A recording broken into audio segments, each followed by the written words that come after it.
What is the biggest taboo you can think of? What is the worst possible thing that you would not even dare to address? Let me help you a bit. Maybe it's porn. Maybe it's drug addiction.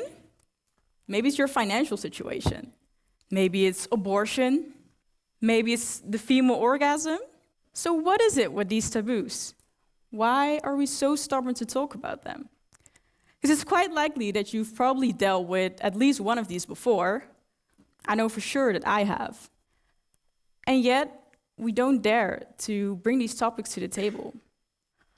So, what is a taboo? A taboo stands from the Polynesian word tapua, which means sacred, prohibited, forbidden, or disallowed. An original word was used to describe a ban on a contact with a person, an animal, or a thing. And the first person to ever write about taboos in English language was Captain James Cook, when he discovered this island, the Tonga Islands, in the late 1800s.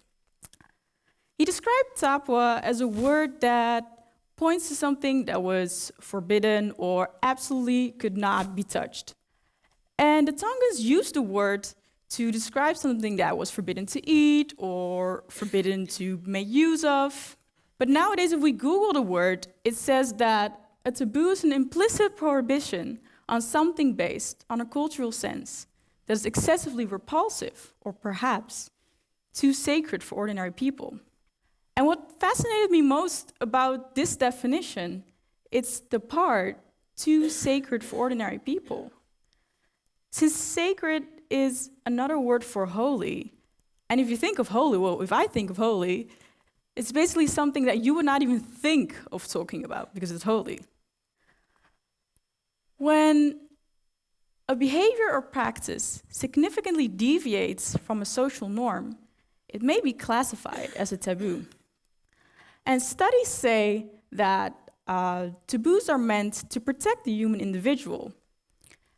And actually, other studies show that people who are surrounded with a culture with taboos are highly unlikely to do the act and highly likely to judge people who do violate the taboo. So if we break it down, a taboo is a social or religious custom, and we literally grow up with them. They are man-made based on social and religious standards. And we're often unconscious of the existence of these taboos because they are part of our culture and therefore infiltrated in our minds and society. So when you grow up in a certain environment, it creates a bubble of like-minded people. It's the friends you hang out with, it's the family you grow up with, and then it shocks us when people think differently than us, simply because we're not used to that.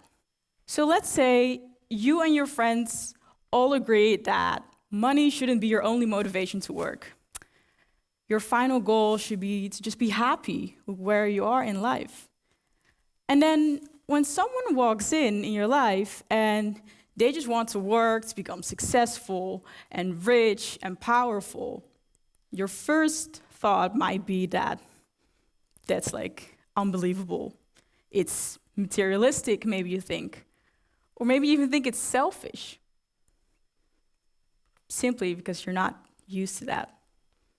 So when I got older, I noticed how some things that my parents had taught me did not always make sense.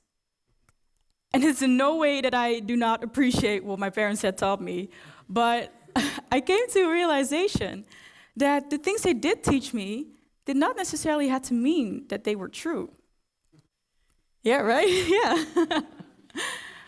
So to name an example, let's take you back to that dinner table. When I was younger, no one in my family really talked about sex. Of course, it's quite awkward to talk about sex with your parents. I mean, come on. But I know now that in a lot of families, it is not a taboo topic at all.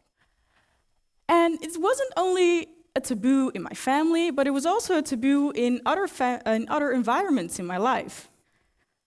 There were a lot of reasons why this wasn't open for discussion, but what intrigued me most was that I know other friends of mine experienced the same. And sorry, this is a bit personal even. They all experienced the same. And what happened was when we did start having sex, we didn't know what to do. We didn't know how to act. We didn't know what was normal. We did not know what could happen. And basically a taboo that was supposed to protect us, because that's the purpose of a taboo, basically disclosed us from a safe space where we were open to learn how to handle a situation like that. Another taboo that I personally have to deal with is being a woman in a tech industry. So I work in a store that sells phones and computers, other technical devices. We provide repairs and service as well. And when a customer walks in, they see me. They see a young black woman, which are three things that a person like me could be underestimated for: being young, being black, and being a woman. And I often get questions like, yeah, can you get something who knows stuff about repairs? Or can I speak to the manager because I need to know this and this and that? And then they're surprised when I tell them that not only I'm the person in charge, I'm also the one who can fix their phone for them. No one really believes, or no one dares to say that this is still automatically the way that we perceive things. Because especially in this time where feminism is such a huge thing, and yet when I talk to my other female colleagues about stuff like this, they all experience the same. So what is the taboo here? Is it women working in tech? Because I think we've already tackled that one. Maybe now the taboo is the way we still think. Because do you dare to address that you still have pre-assumptions? Because we all do. I have them too. It doesn't matter if you're black, if you're white, if you're Asian, if you're male, if you're female. We all have pre-assumptions. So we have to break these taboos to be able to have a more open-minded view on our society. Because we're so focused on being this open-minded, all-accepting generation. But are we really? So the standards we uphold nowadays, in comparison to maybe different cultures, can be devastating to their norms and values.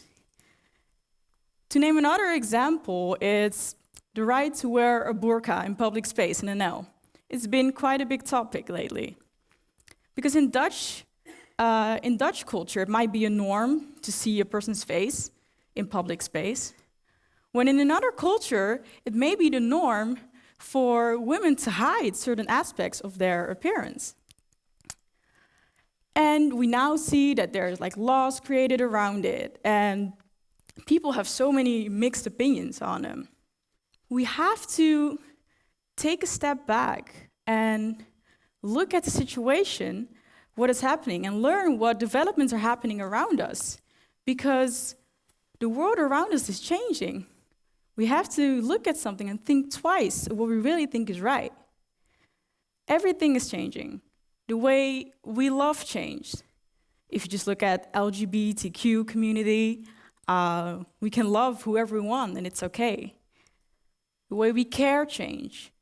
The way we learn change. Like, we're not dependent on teachers and books anymore, but thanks to the internet, we have 24/7 access to knowledge. The way we educate changed. It's not only traditional education, but we learn about social skills. We learn from project-based assignments.